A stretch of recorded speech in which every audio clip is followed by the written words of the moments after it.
Glória a Jesus. Uma boa noite a todos. Boa noite. Amém, irmãos? Amém. Tem alguém aí me escutando? Glória. Aleluia.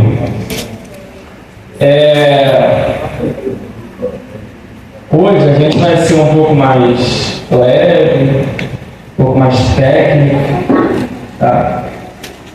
Como eu falei com a Jô semana passada, o avanço espiritual terminou semana passada. Hoje a partir de hoje a gente vai falar um pouquinho mais devagar, com um pouquinho mais de calma, tudo com explicações, amém? Até aqui era a gente tentando despertar o teu lado espiritual, para que você pudesse absorver aquilo que você vai aprender a partir de hoje, tá? Para que você pudesse entender tudo que você vai aprender a partir de agora. Hoje nós começamos definitivamente o seminário Revelando os Dons, e você vai entender o que são os dons citados pela Bíblia, o que a Bíblia diz sobre alguns dons, Todos os dons que nós vemos ou que paramos de ver, tem alguns que parece que desapareceram do nosso meio, algumas manifestações de certos dons. A partir de hoje nós começaremos a compreender o que são alguns dons citados pela palavra de Deus, Os dons que eram muito usados na igreja contemporânea, muito usado pelos pais da igreja, na antiguidade, e que foram transmitidos através do recebimento do Espírito Santo, que foi transferido para os apóstolos, e os apóstolos transferiram os ensinamentos desses tais para com alguns membros da igreja, Então, nós temos os principais, e todos eles estão envoltos com a palavra. Todos eles estão envolvidos com o estudo, o ensinamento, o crescimento através da palavra. Os 5 principais, que tem vários, mas existem 5 principais ministérios, que são manifestos até o dia de hoje, são usados até o dia de hoje. Os outros meio que se perderam no meio do caminho, E alguns deles foram até distorcidos de uma forma exagerada, Que são o que a gente conhece muito, que é o dom de cura, dom de milagre, dom de visão, dom de revelação, A gente conhece muito esses dons, mas que quase não vemos eles se manifestarem no meio da igreja no dia de hoje, porque eles foram erroneamente usados durante séculos, até que se tornaram meio que extintos, Um ou outro, uma vez ou outra, que eles se manifestam no meio. Mas o que nós precisamos entender aqui é que esses dons não se manifestarão sem estarem baseados nos 5 dons principais que nós vamos estudar no decorrer desse seminário. A gente vai começar com o ministério apostólico, né? O ministério do apóstolo, né? Nós aprendemos que esses 5 ministérios, embora não sejam únicos, eles são base, né? É como um quebra-cabeça. Quebra-cabeça tem várias peças, não é? Várias peças. Não tem uma, nem duas, nem três. Então tem várias peças. Tem umas que tem até 1.000, 2.000, 3.000, 10.000 peças, dependendo, né, do quebra-cabeça. Mas todos eles têm um início e têm um fim. Eles têm uma base para as outras peças se encaixarem neles.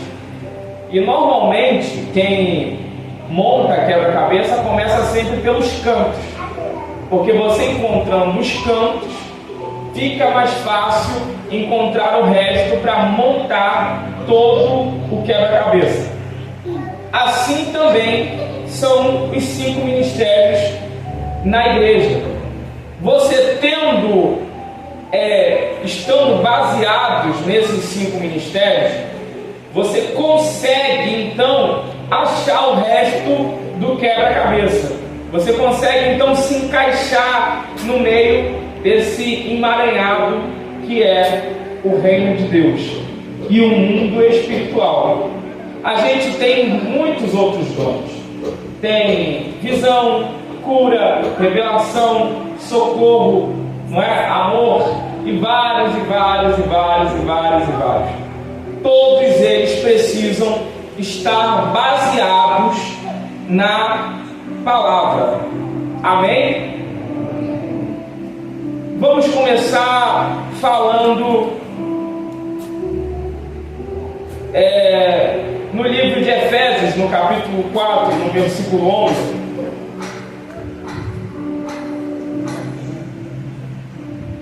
Livro de Efésios, capítulo 4.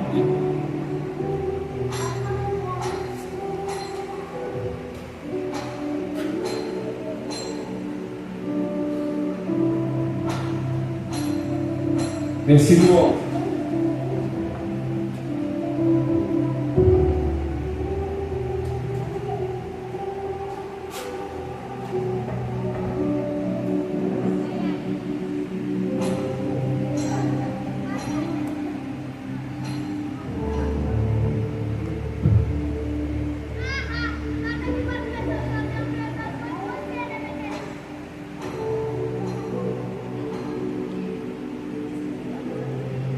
Achou, Jô? Tá aí mesmo, é entre Gênesis e Apocalipse.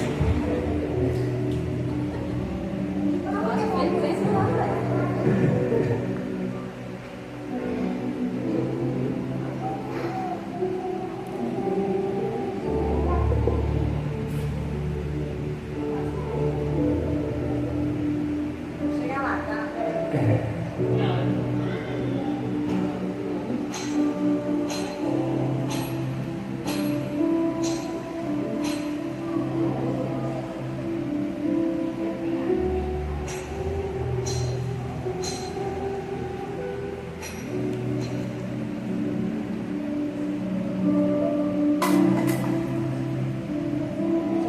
Oi?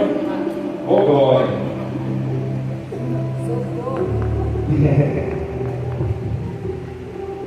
Diz o seguinte: e ele mesmo deu uns para apóstolos, outros para profetas, outros para evangelistas, outros para pastores e outros para mestres ou doutores, né? Dependendo da tradução que está na tua Bíblia, você vai encontrar essas duas palavras escritas aí: mestre ou doutor. Bem, então a gente vai começar, obviamente, pelo primeiro, né? Que é o apóstolo. E a gente tem muitas ideias de como surgiu esse ministério. É bem óbvio que todos nós aprendemos desde que aceitamos a Jesus, né? E quem nasceu no berço evangélico aprende desde criança que Jesus foi quem escolheu 12 apóstolos, certo? 12 apóstolos. Ele escolheu esses 12 homens para serem a base do seu ministério. Foram 12 pessoas que ele escolheu para estarem ao seu lado, aprendendo aquilo que ele veio ensinar. Nisso a gente percebe que tem alguns distúrbios aqui. Porque hoje em dia nós vemos que a maioria, se não todos, do nosso meio, que chegam num certo patamar, como pastor, como bispo, né? Como mestre, querendo sempre uma multidão para ensinar. Só que quando a gente começa a ler a palavra de Deus, a gente percebe que para ensinar aquilo que realmente é o Evangelho de Deus, são poucos os que estão dispostos a aprender. Então você precisa estar disposto a ensinar os poucos que tem para aprender. Entende? Se você se decepcionar pela quantidade de pessoas que vão te ouvir, você já percebe que você também tem uma falha. Talvez não seja o teu ministério ensinar. Entende? Você já percebe que você também não aprendeu direito. Entende? Porque para ensinar, você não precisa de 10, de 20, de 30, de 40, de 50, de 100. Você precisa de alguém que queira absorver aquilo que você tem para ensinar. E obviamente você também vai aprender com ele alguma coisa. Não é?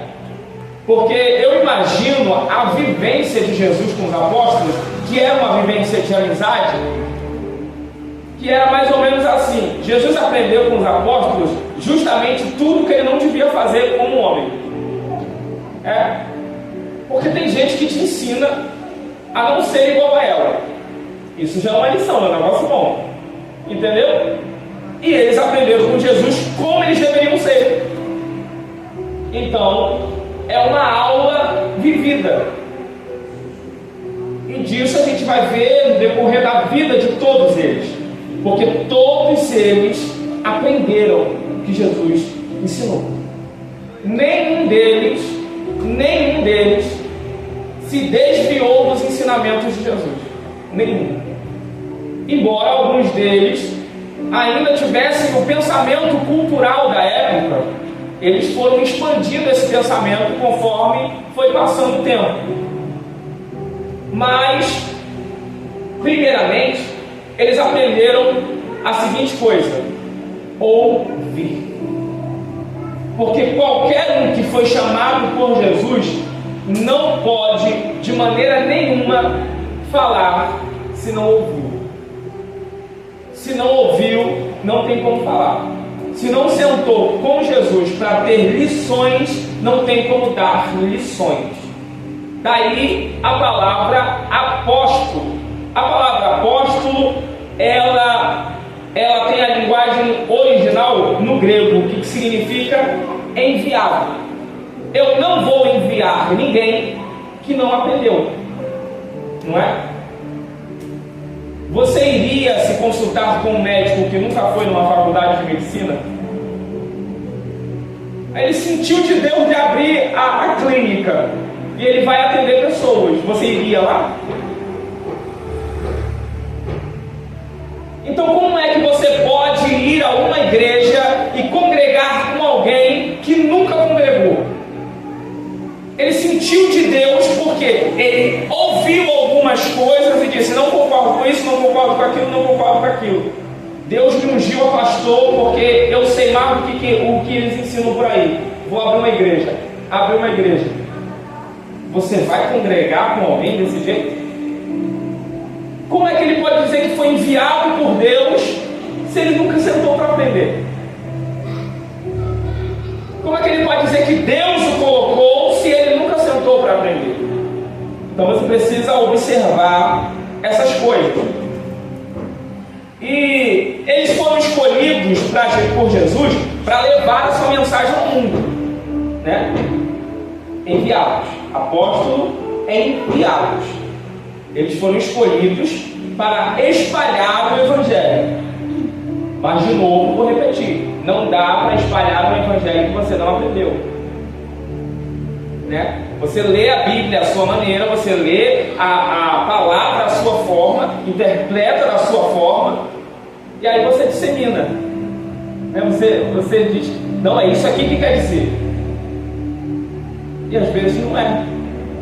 E aí você acaba levando várias outras pessoas a errar junto com você.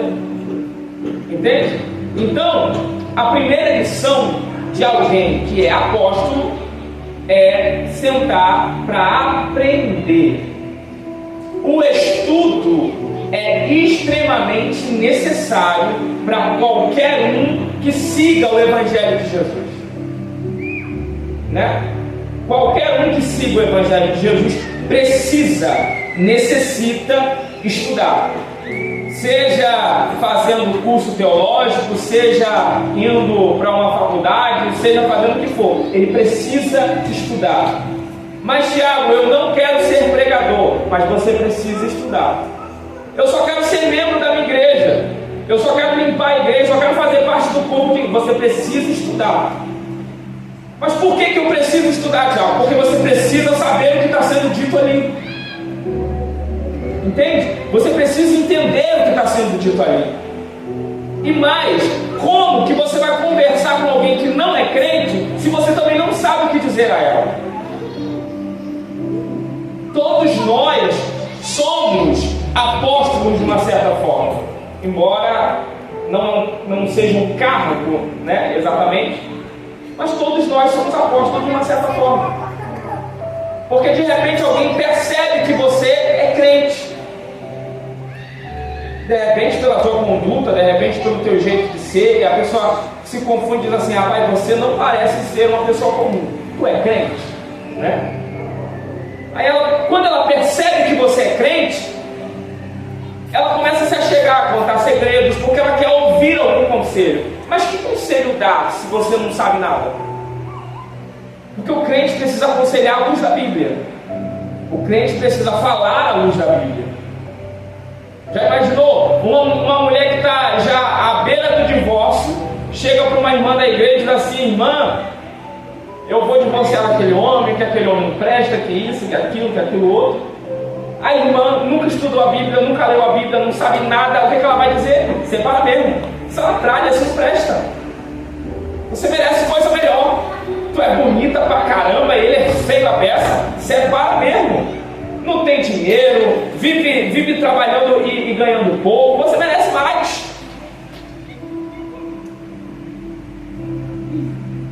Tem Bíblia nisso? Não tem. Não tem. Aconselha com as emoções. A mesma coisa com o homem. O homem chega para o outro homem e diz assim: pô, cara, tá difícil lá em casa, eu vou separar daquela mulher. Aquela mulher não me trata bem, não cuida de mim. Eu chego em casa, não tem comida, não tem nada.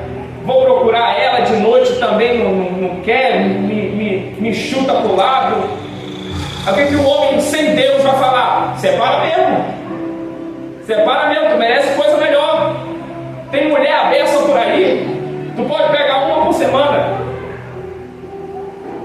Tem Bíblia nisso? Tem. Então você precisa entender que você precisa da Bíblia para tudo. Você precisa dos ensinamentos de Jesus para tudo. Para tudo que diz respeito à tua vida, para tudo que diz respeito à forma que você vive. Então não é porque você não está aqui no meu lugar ensinando que você não vai aprender. Não é porque você não quer ser pastor, não quer ser pregador, não quer ser cantor, que você não vai assentar para aprender. Porque uma hora ou outra você vai precisar mostrar para o mundo o Deus que você serve. Mas de outra forma não dá para ser. Entende? Não tem como você mostrar para o mundo um Deus que você não conhece. Ou tem? Dá para ser assim. Você vai para outras religiões e eles te ensinam o que ouviram de alguém? Não, porque fulano falou para mim que tem que fazer isso aqui. Não é. é o que ele viveu, é o que ele experimentou, é o que ele aprendeu. Então, é isso que você precisa entender. Aí a gente vai perceber por que Jesus escolhe apenas 12 pessoas. Porque para 12 pessoas era necessário revelar algum segredo que outras pessoas não iam conseguir entender. Se a gente chega aqui e começa a pregar é uma coisa que ninguém nunca ouviu. Nunca ouviu. Nunca estudou, nunca parou para entender. Ela vai dizer o quê? Uma palavra que eu ouvi ontem que entrou com uma flecha no meu coração. É heresia. A gente passa a madrugada todinha orando, a gente passa a noite em claro estudando, a gente acorda no meio da madrugada para estudar, às vezes a gente chega do trabalho, vai sentar, vai ler. Aí a pessoa que entra em casa, come, dorme, vai trabalhar, volta para casa, olha para você que estudou a vida inteira e diz: está falando heresia. Não é? Tem coisas que precisam ser reveladas para alguém que é interessado em saber. Entende? Então é por isso que você precisa estar baseado na palavra de Deus. Porque não tem como relutar contra isso. Não, está escrito aqui. Ele diz: não está não, está escrito sim. Porque ele não leu, mas você leu. Não é? Você leu, você sabe o que você está dizendo. Ele: mas isso aí não está escrito não. É igual a gente escuta várias coisas que as pessoas dizem: a Bíblia diz isso, a Bíblia diz aquilo, e não está nada escrito isso na Bíblia. Ela diz porque ela ouviu em algum lugar. Ela nem leu, ela nem parou para procurar. Ela ouviu alguém confiável falar e repetiu. Não, porque a Bíblia diz isso, a Bíblia diz aquilo, a Bíblia diz aquilo outro. Aí você para conversar com a pessoa e pergunta: você leu? Ela: não li não, mas o pastor fulano já leu. O pastor Bertano pregou esses dias lá. Entende? Essa é a necessidade de você sentar para ouvir e aprender e absorver aquilo que você estudou. E quando a gente olha para a vida dos apóstolos, falei que a gente vai ficar bem longo, porque é muita coisa. Quando você vai ler sobre a vida dos apóstolos, você vai perceber que Jesus teve um tempo com eles. Não foi um tempo tão longo assim, mas foi um tempo dedicado a eles. Se você ler os 4 evangelhos, você vai perceber que Jesus poucas vezes descansava. Poucas vezes Jesus dormia. Ele sempre sentava para conversar com alguém, sempre sentava para socorrer alguém, ou passava a maior parte do tempo no monte orando com alguns outros apóstolos, né? Com alguns outros apóstolos. Ele sempre estava ali perto deles, para que eles entendessem o que era a missão que era dada a eles. Jesus só ficou com os apóstolos durante 3 anos e meio. Durante 3 anos e meio, Jesus fica com eles ali. Não é relatado tudo na Bíblia, mas eu acredito que a intensidade da conversa diária era muito longa. Nas passagens de Jesus de uma cidade para outra, que demorava às vezes dias, né? De um lugar ao outro, demorava dias de passagem. Eu imagino que no meio disso aí tinha muito ensinamento e muita conversa. Entende? Imagina só alguém no ministério como Pedro. Tu imagina um crente Pedro do teu lado, aprendendo contigo.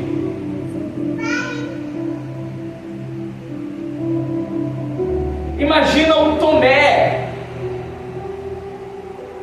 Imagina o Judas Iscariotes. Imagina o João mimado, cheio de não me toque. Você imagina o que é conviver diariamente com pessoas sensíveis demais para um projeto gigantesco? O projeto era gigantesco, mas os escolhidos para o projeto eram extremamente sensíveis.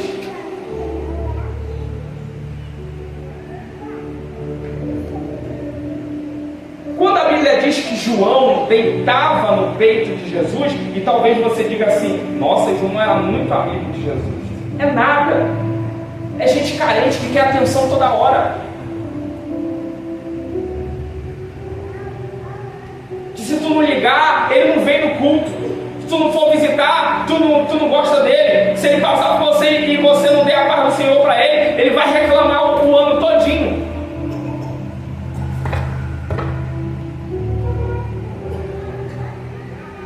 Gente sensível demais. Mas veja só, foram a eles que Jesus escolheu. Porque não existe nada mais glorioso do que ver mudança naquilo que a gente imaginava que nunca teria. Que vitória teria Jesus entrar dentro do tabernáculo, escolher doutores que já sabiam tudo da lei e só precisava de uma reformazinha? Não precisava de muita coisa. Se você vê alguns debatedores com Cristo, era um pouco o número deles, pouquíssimo. A maioria ficava intrigada com o que Jesus dizia. E a maioria dos que acreditavam em Jesus eram do tabernáculo, eram do templo, porque eles liam a palavra. Um deles era o que estava cotado para ser o próximo sumo sacerdote. Quem? Nicodemos. Ele estava ali na linhagem para ser o próximo sumo sacerdote. Se a lei fosse concreta e não tivesse tão deturpada naquele tempo, ele já seria o sumo sacerdote. E ele foi infiel a Jesus.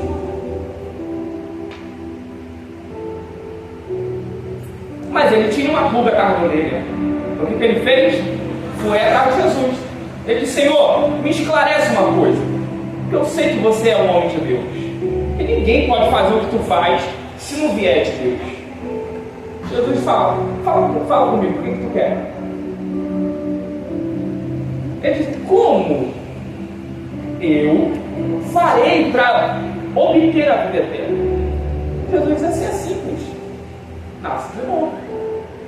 Ele, opa, a outra pulga está na orelha de novo. Por quê? Porque ele era inteligente demais, era sábio demais. Então olhava tudo pela ótica da lógica.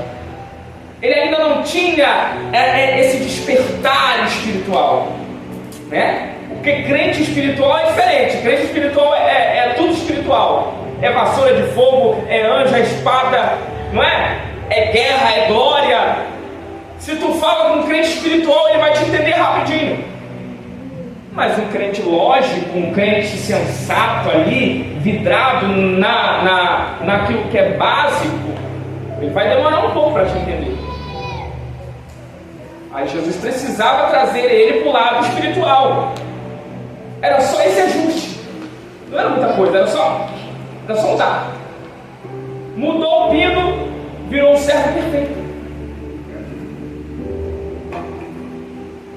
Mas agora homens crus, que não tinham nem um ensino fundamental,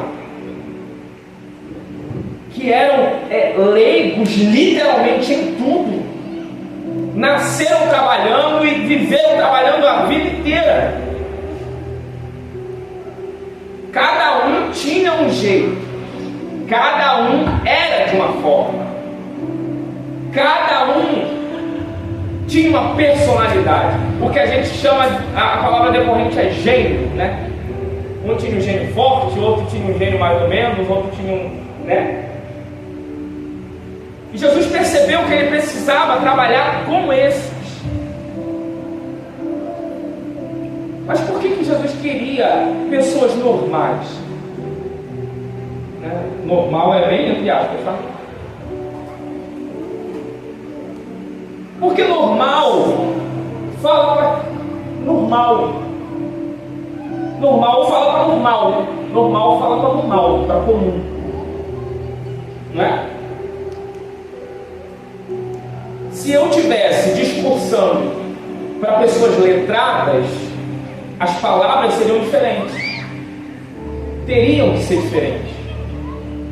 Por quê? Porque o letrado vai olhar a vírgula que você errou, vai olhar o tempo da frase que você está dizendo.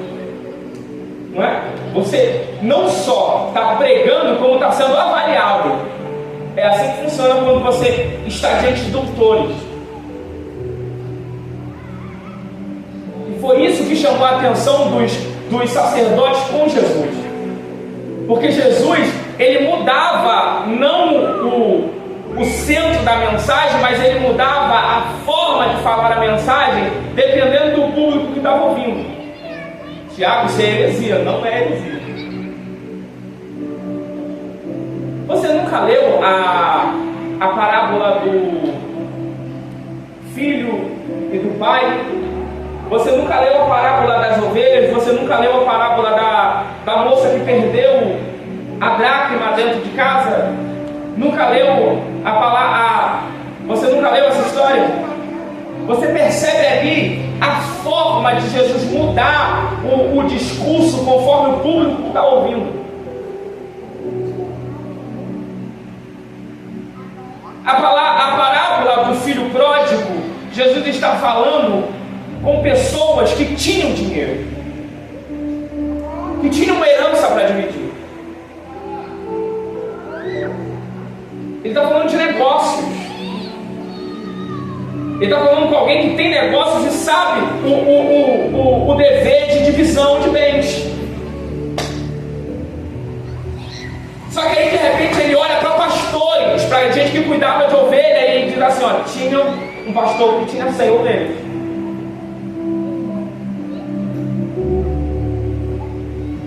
Só que aí ele percebe que no meio do grupo tinha um montão de mulher que não entendia nada de negócios e nada de ovelha. Ele diz: esse grupo aqui sabe de uma coisa. Tinha uma moça que tinha 10 dracmas, perdi uma.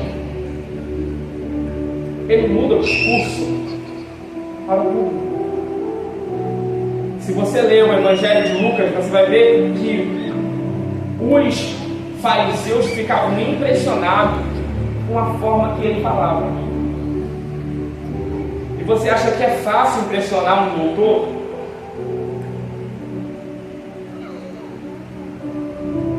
Tanto que eles entendiam o que ele falava, que quando ele disse esse texto, lembra do que ele leu dentro da sinagoga, e diz assim: esse texto de Isaías, que diz: o Espírito do Senhor está sobre mim, está falando de mim.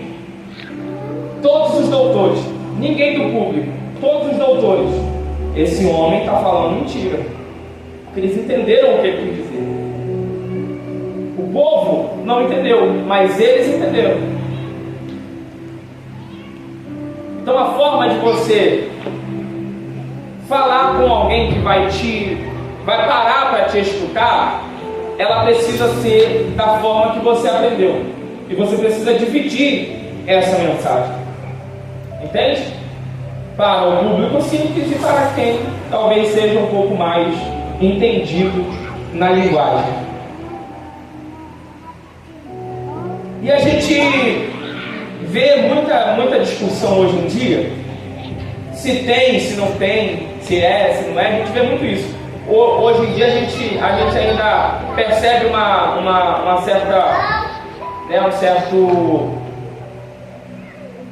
desconforto quando alguém diz assim, ó, eu fui ungido apóstolo, né? Será que tem apóstolo ainda? Será que não tem? Porque apóstolo é só aquele que viu Jesus ressuscitar. Aqueles que aprenderam com o próprio Jesus e depois viram ele ressuscitar dos mortos. Esses foram os apóstolos da Bíblia. E tudo indica que o apostolado termina com Paulo. Porque Paulo foi o último homem a ver Jesus ressuscitado. Nenhum mais viu. Ninguém mais viu. Né? E ainda teve uma outra discussão na igreja se ele realmente viu Jesus ressuscitado ou não, né? Porque a maior parte do público da igreja de Corinto não acreditava que Paulo tinha visto Jesus ressuscitado. Acharam que ele tinha usado essa história para se afirmar como apóstolo. Ainda tem essa discussão ainda que você vai encontrar no livro de 2 Coríntios todo Paulo justificando o seu apostolado. Você vai ver ele justificar todas as frases que ele diz, ele justifica de por que ele era apóstolo. E hoje em dia as pessoas até usam esse cargo como sendo o mais alto de todos, né? O mais alto tem o pastor, tem o bispo e tem o apóstolo, né? Se for ungido apóstolo, é o mais alto cargo de todos. E a gente meio que, né, se confunde. Por quê? Porque, mais uma vez, eu vou repetir: apóstolo é aquele que foi enviado. Então, se você olhar por essa forma de falar, todos nós somos, né? Todos nós que praticamos a palavra de Deus e levamos ela a outras pessoas, somos apóstolos. Não por ter visto Jesus ressuscitado, né? Que eu não vi. Se alguém aqui viu, que bom para você. Porque eu não tive essa sorte de vê-lo ressuscitado, né? Vi em outras experiências espirituais. Aí, com base nessa passagem bíblica de Efésios, a gente nota nos últimos anos que muitos líderes ditos evangélicos têm se intitulado apóstolos, como eu acabei de falar, querendo com isso afirmar que estão à frente dos demais ministros do seu movimento e da sua denominação, que são em nível hierárquico inferior, né? Como eu acabei de falar também, os bispos e os pastores. Mesmo nas igrejas que são tradicionais, como a Assembleia de Deus, não é? E agora a gente até encontra os ministérios já apostólicos, não é? A gente encontra os ministérios apostólicos dirigidos por apóstolos. Não é isso que a gente vê por aí? Ministério apostólico tal, ministério apostólico tal, ministério apostólico tal, dirigido pelo apóstolo fulano de tal, o apóstola fulana de tal, né? A gente vê que as pessoas elas até abrem denominações para se afirmarem como apóstolo. Se você chamar de pastor, é um negócio complicado. Pastora, não pode, tem que ser apóstolo e apóstola, né? Tem que ser bispo, bispa. Você tem que dizer para ela o cargo que ela ocupa, né? E tem que respeitar esse cargo que ela está dizendo ocupar. Então são devaneios ministeriais, né? São devaneios ministeriais. Por quê? Porque a gente precisa entender que o fundamento desse ministério apostólico é a palavra de Deus e é a disseminação da palavra de Deus. O propósito de Jesus ter escolhido 12 homens foi para que o ministério que ele veio fundar fosse espalhado pelos 4 cantos do mundo. E tem uma coisa que ninguém quer fazer por Jesus. Adivinha o que é? Que todo apóstolo precisa passar. E ninguém aqui quer. Mesmo esses que abriram a igreja dizendo que são apóstolos. O que é? Morrer. Morrer por Jesus. A principal ordem de Jesus para aqueles que eram apóstolos de verdade, enviados ao mundo de verdade, é: eu lhes envio como ovelhas ao matador. Imagina Jesus dizendo isso para um homem desse agora aqui.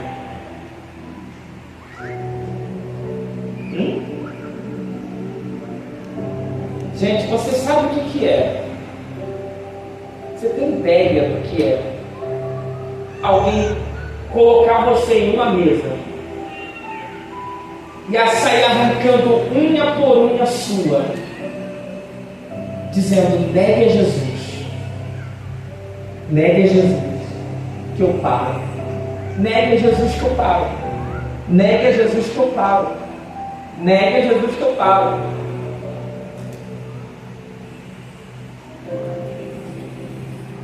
Você sabe o que é a pessoa pegar e começar a descascar você com uma lâmina afiada, como se tira a pele de uma linguiça, dizendo: negue a Jesus que eu paro, com sangue frio, olhando no teu olho, e você tem coragem de dizer: continue.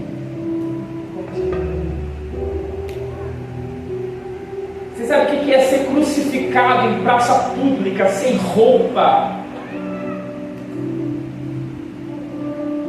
E as pessoas dizerem: a mensagem que você diz é mentirosa, é herege.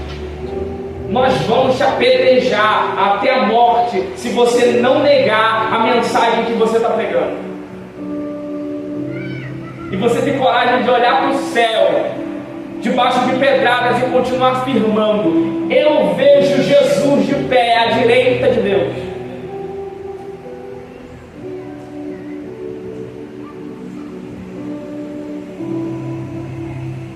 Você sabe o que é amarrarem os seus membros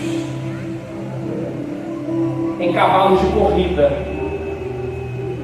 e colocarem os cavalos de lados opostos para correrem, até arrancar os pedaços do seu corpo?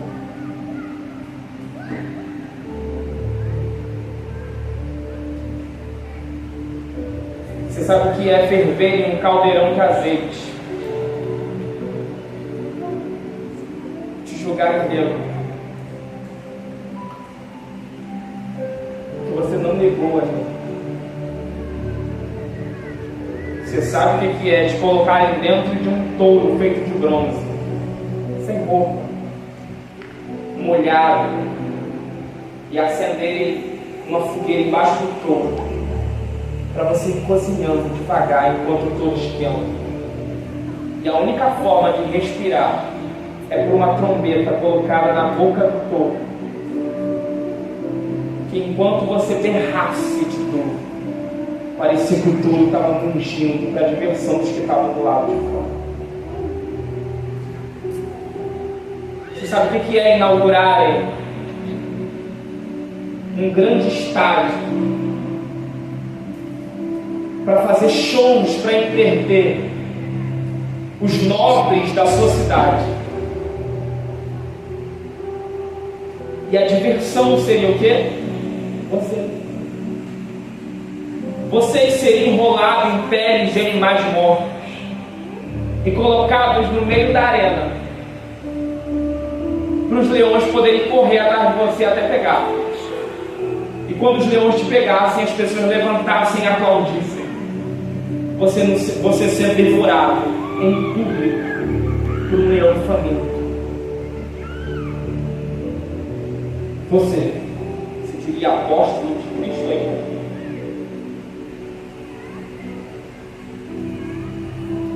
Imagina a cidade toda no escuro e alguém pegar você e toda a sua família, amarrar em postes, molhar com pinche e tacar fogo para que iluminasse as ruas para os nobres poderem passar. Você se diria apóstolo ainda?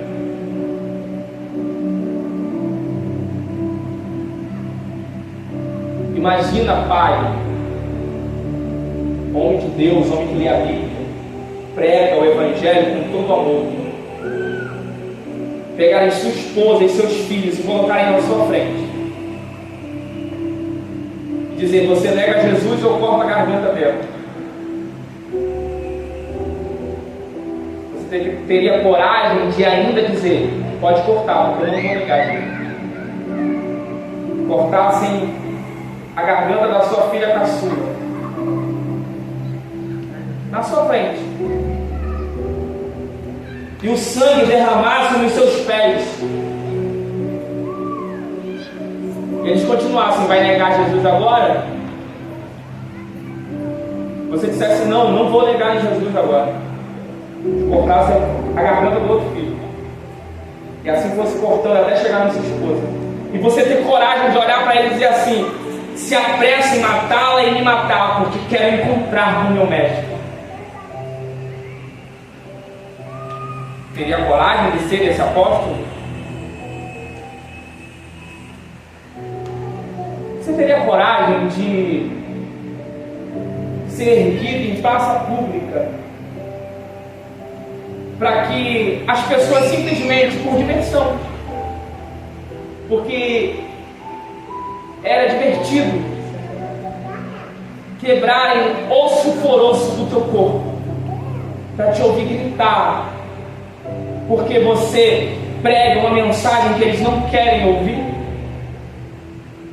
E depois que você estivesse ali morto ou desmaiado de tanta dor, com os teus ossos quebrados, te jogassem no lixão para que os ratos que estivessem ali comessem você vivo, se você ainda estivesse vivo.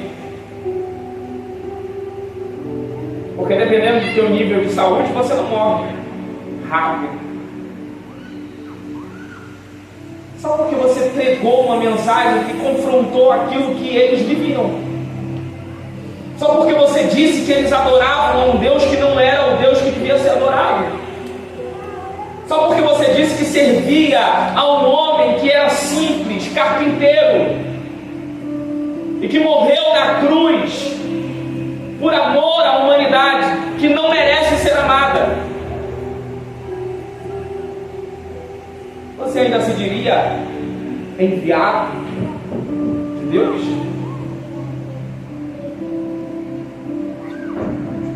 É muito interessante a gente dizer que serve a Deus, quando na verdade a gente nem conhece a responsabilidade do serviço.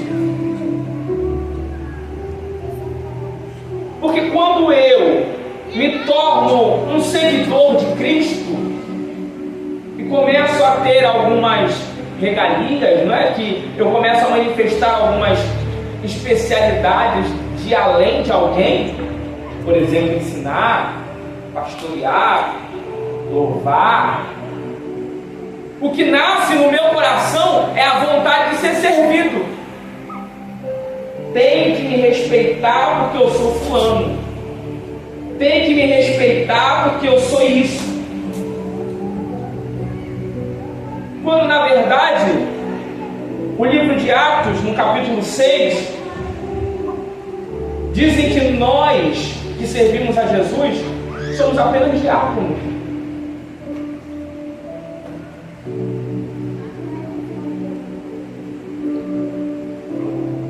E essa palavra pequena,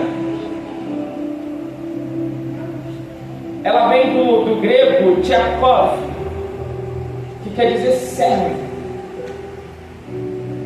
Só que os servos de hoje em dia estão muito estranhos, porque eles querem ser servidos.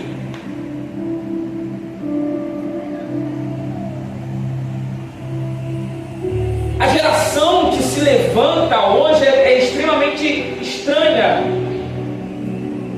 porque dependendo do talento que ela tenha, ela quer ser tratada melhor do que os outros. Dependendo da posição que ela ocupa, ela quer ser tratada melhor do que outros.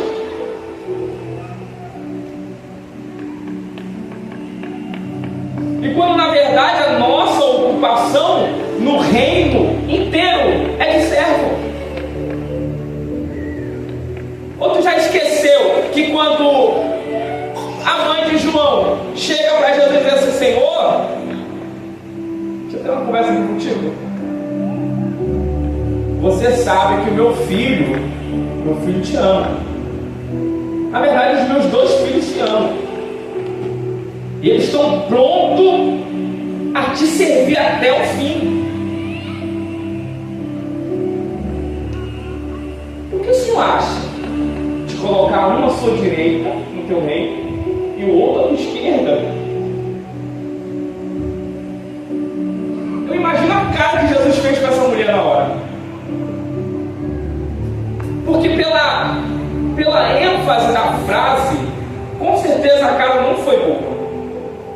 Jesus olha para ela e diz assim: eles podem beber o cálice que eu vou beber?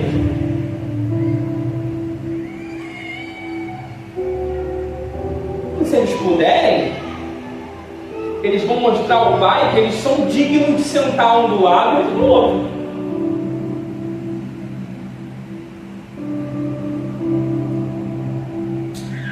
Não cabe a mim, Jesus disse, não cabe a mim dar lugar para ninguém.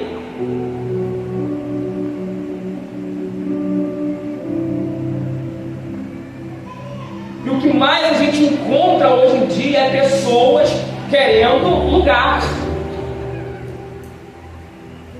no reino.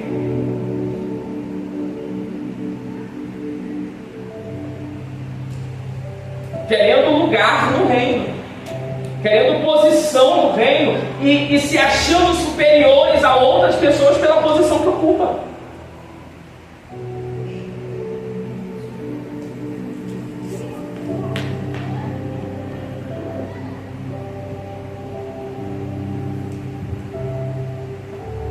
Poucas pessoas chegam para mim, e isso não quer dizer que eu seja melhor que ninguém. Poucas pessoas chegam para mim e me chamam de senhor, de evangelista, mas todos esses que fazem isso, eu digo: ó, meu nome é Tiago, você vai me chamar de Tiago. Estou mentindo, Leonardo? Meu nome é Tiago, você vai me chamar de Tiago. Eu sou Tiago.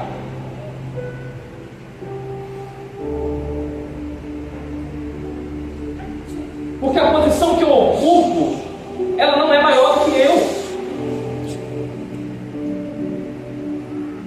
E se eu ocupo tal posição, nem é porque eu mereço, ou se eu seja bom em alguma coisa.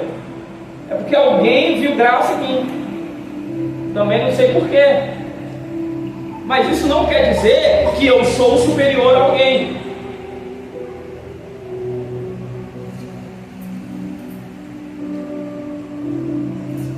Jesus diz assim: olha, vocês me chamam de Senhor e Mestre. E eu que sou Senhor e Mestre, lavei o pé de vocês.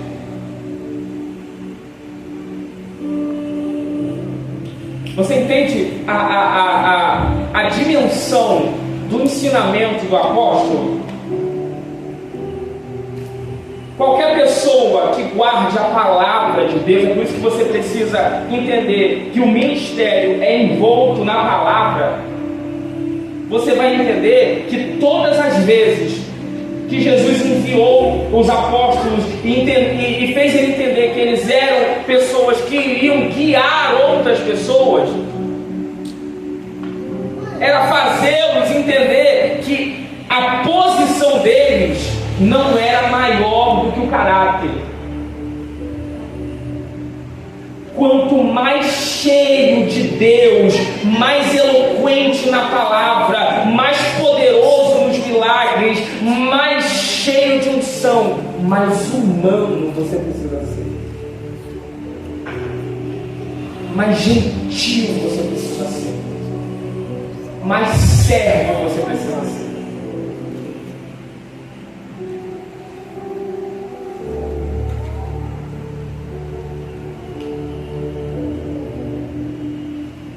Mas voltando à questão do apóstolo,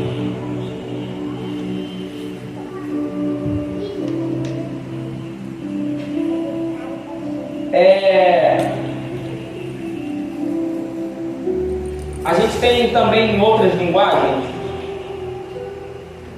outras traduções para essa frase.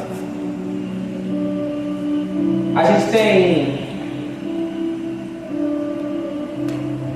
a frase no grego, que pode ser ateote. É uma frase um pouco pequena, mas ela quer dizer delegado.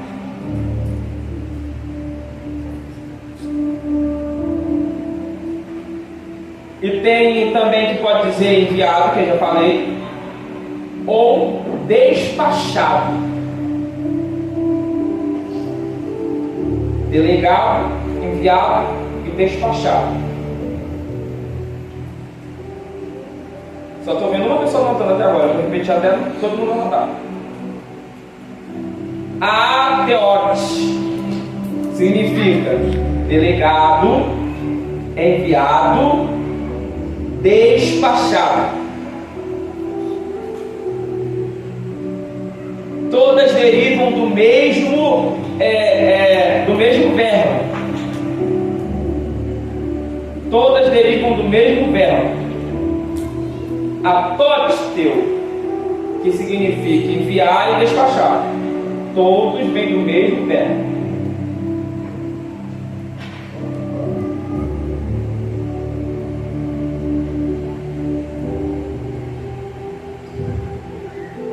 Hebreus capítulo 3, versículo 1.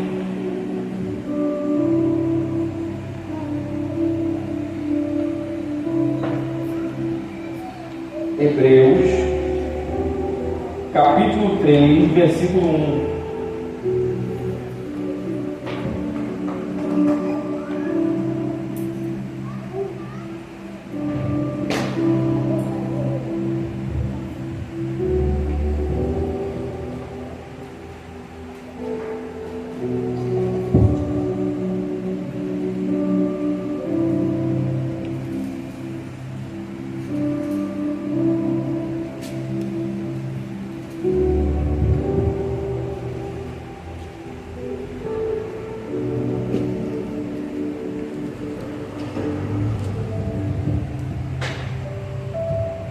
Diz assim: por isso, irmãos santos, praticantes da vocação celestial, considerai a Jesus Cristo,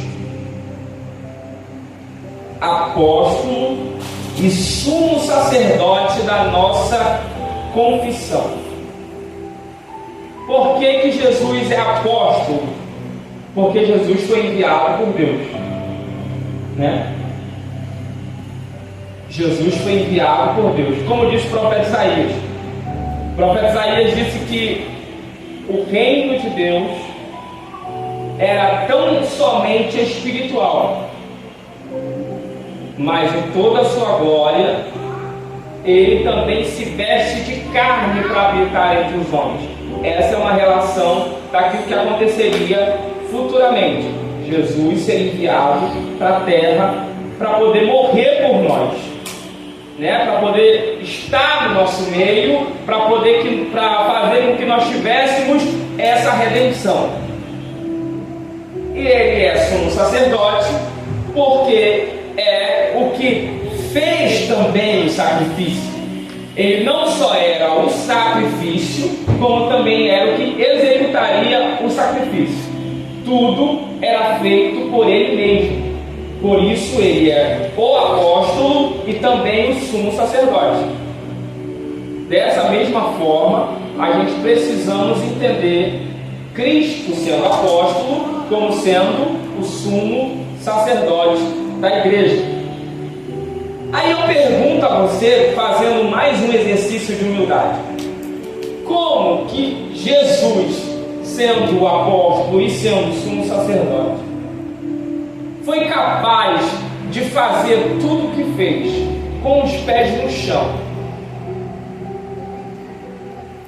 A gente por pouca coisa eleva o nosso ego. Que exemplo a gente tem nisso? Que Bíblia você leu isso? Que o teu poder é maior do que o dos outros. Que a tua influência é maior do que de alguém. Em que Bíblia você leu isso? Entende? A gente precisa compreender essa dimensão de enviado, de despachado.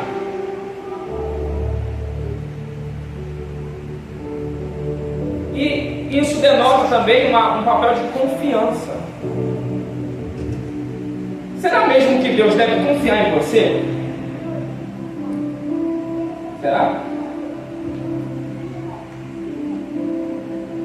Deus deve confiar realmente em você? Para uma coisa tão importante?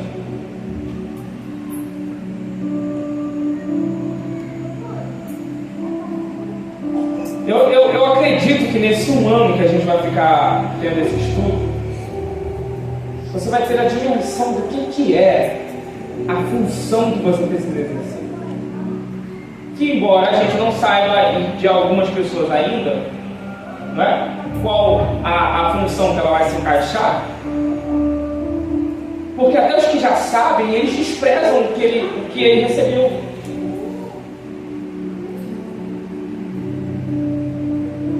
Você não sabe quão desonroso é a palavra de Deus aquilo que você faz.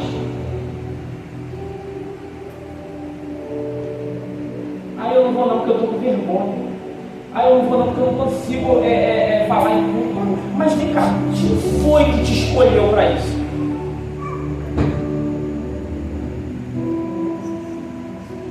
Toda vez que você diz não, é desonra ao céu.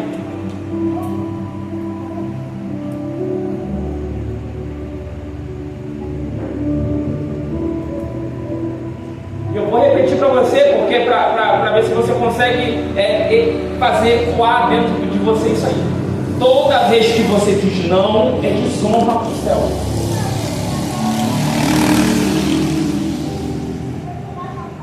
Vamos visitar um lar? Não, estou ocupado. Desonrou o céu. Vem aqui fazer uma oração pelos irmãos? Não, desonrou o céu. Vem aqui louvar o hino? Não sei, não vou. Desonrou o céu.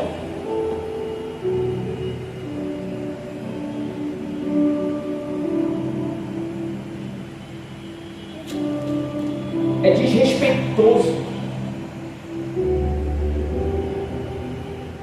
Você esqueceu que Deus é um rei? Tu lembra da história de Esther? Quem lembra da história de Esther? Quem já leu a história de Esther? Tu lembra que quando a Ataxerxes chamou a sua esposa para ir apresentá-la aos amigos, o que ela disse para ele? Que lê a Bíblia. O que ela disse?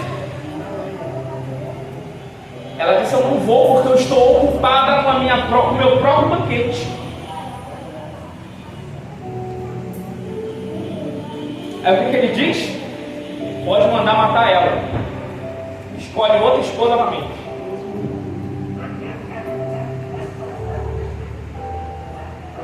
Tu não pegou o fio da meada, não? Eu vou te explicar melhor. Toda vez que você rejeita o rei te rejeita e escolhe outra. É por isso que você fica atrasado aí e você vê todo mundo crescendo. Ou tu nunca parou para observar isso?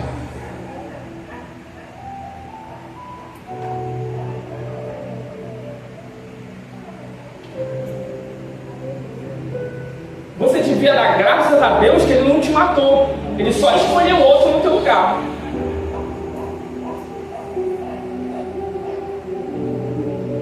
Ou você acha que desonrando Deus, desonrando o rei, Ele vai te honrar?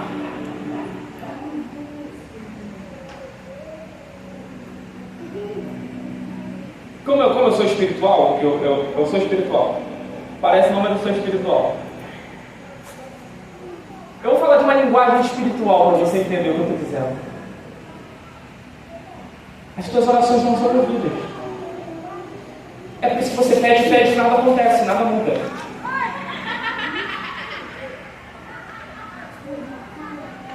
É por isso que você ora,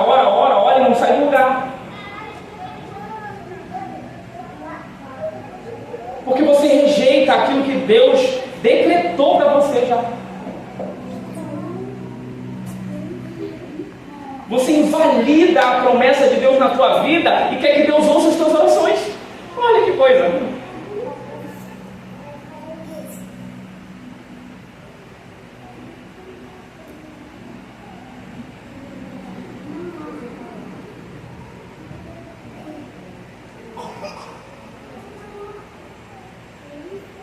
Vem servir o rei. Não posso não, porque eu estou ocupado, eu estou com isso, eu estou com aquilo, eu estou com o negócio, eu estou na correria, eu estou ali, tocar, eu não posso porque eu não sei, eu não posso porque eu não estudei, eu não posso porque eu não tenho talento. Mas quem é que está te chamando exatamente?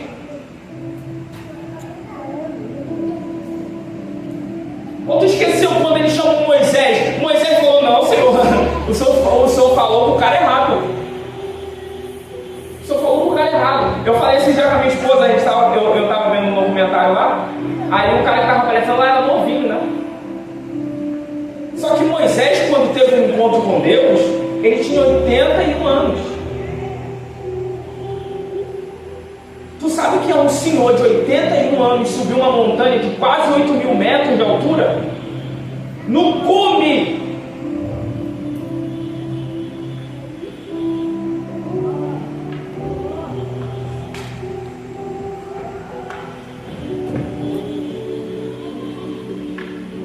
E tu aí com 30, com 20, com 40, não quer ir subir um monte aqui.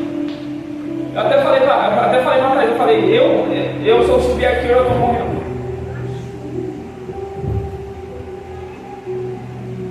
Mas me explica, como é que você já avançou tanto para dizer para Deus que Ele escolheu alguém errado?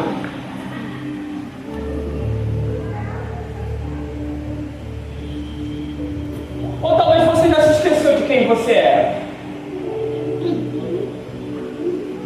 Esqueceu? Esqueceu quando tu pulava o muro da tua mãe para ir pro baile? Esqueceu? Esqueceu que já fizeram roda para te bater? Esqueceu? Esqueceu quando tu estava na esquina se drogando e passaram, mataram outros e não te mataram? Esqueceu quando você foi agarrada na rua?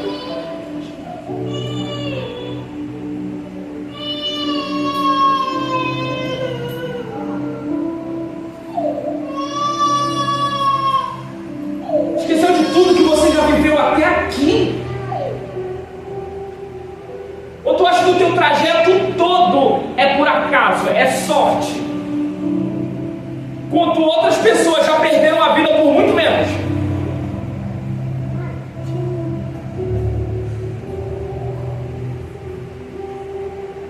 Tu esqueceu que o Gugu morreu indo trocar o negócio da caixa d'água?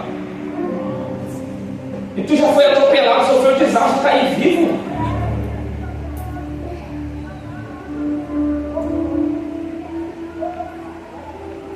A gente conheceu gente aqui que mora com o Leonardo, que foi amarrado, foi tacado fogo, quebraram a perna, quebraram o braço, deram um tiro na mão, deram um tiro em tudo que é na cabeça, e o cara está lá inteiro, vivo, e você acha que isso é acaso? É sorte?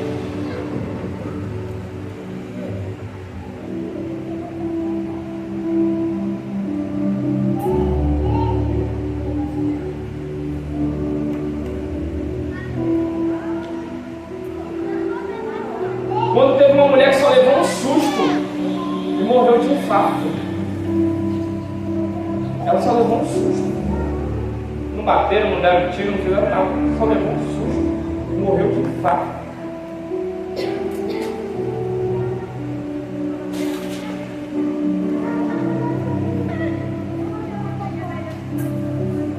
Muita gente já viveu, nem viveu metade do que você viveu e morreu no meio do caminho.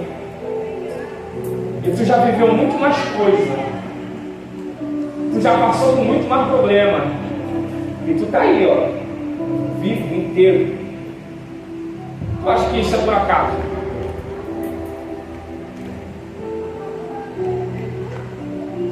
Não espere que Deus vai te honrar naquilo que você desonra Ele.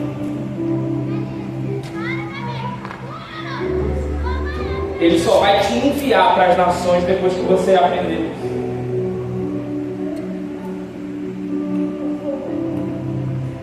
Eu vou diminuir o padrão. Ele só vai ouvir a tua oração depois que você entender isso.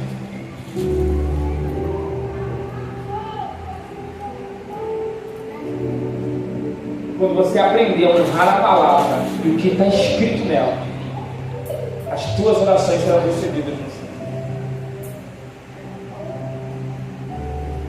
Tem gente que é tão ruim que ela sabe, mas ela não faz por orgulho. Mas mesmo assim ainda tem coragem, cara de pau de orar. Não, Senhor, eu preciso disso. Eu preciso de um livramento, eu preciso de não sei o quê.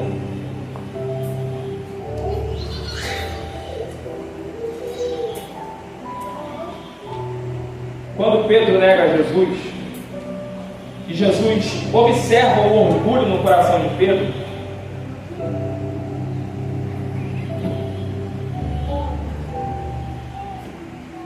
vamos voltar um pouco à história. Logo depois que Pedro, lá no livro de Marcos, no capítulo 16, versículo 18 e diante, vai contar essa história quando Jesus pergunta assim: quem o povo diz que eu sou? Né? Aí um diz que tu é Elias, outro diz que tu é fulano, que tu é Bertano. Aí Pedro clama a voz e diz assim: tu és o Cristo, Filho do Deus Altíssimo.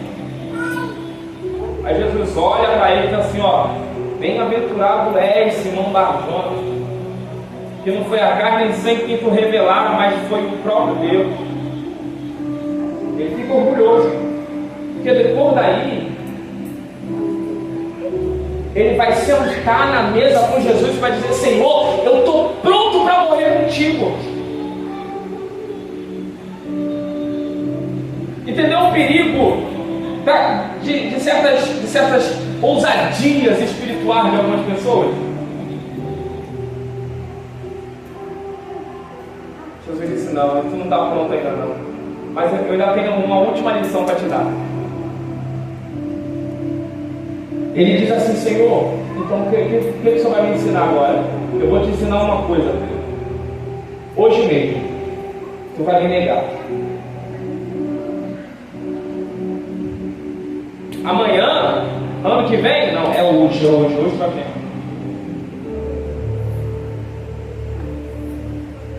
Horas antes, ele acabou de dizer: eu estou pronto para morrer com você.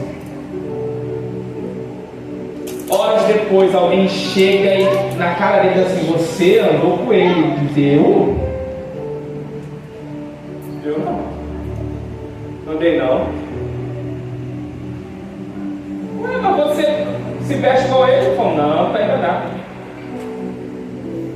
Cara, mas tu fala igual a ele? Não, não é eu não. É coincidência. Eu vou te dizer: mas eu te vi junto com ele. Não, eu estava no meio da multidão, rapaz. Tu está mentindo, está enganado. O galo canta. E a consciência dele açoita ele. Porque horas antes ele disse: eu estou pronto para ir contigo morrer. E quando a morte bate na porta dele, ele disse: tu bateu na porta errada.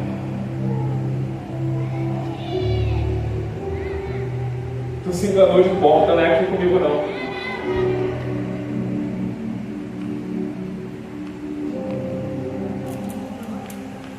Lição aprendida. Porque depois da ressurreição, Jesus vai mandar chamá-lo. Ele volta para a profissão de pescador. Quando ele decide voltar para a profissão de pescador, Jesus vai lembrar ele de como o chamou.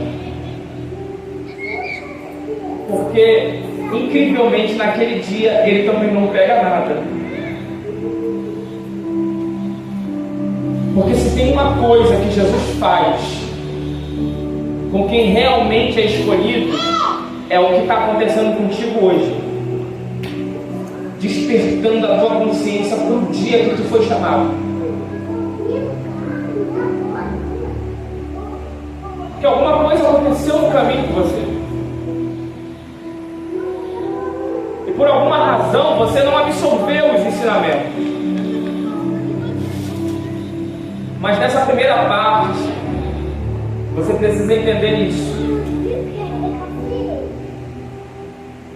O reconhecimento de Jesus como sendo enviado e também sendo o nosso mestre, o nosso mentor, faz com que a gente perceba a nossa missão.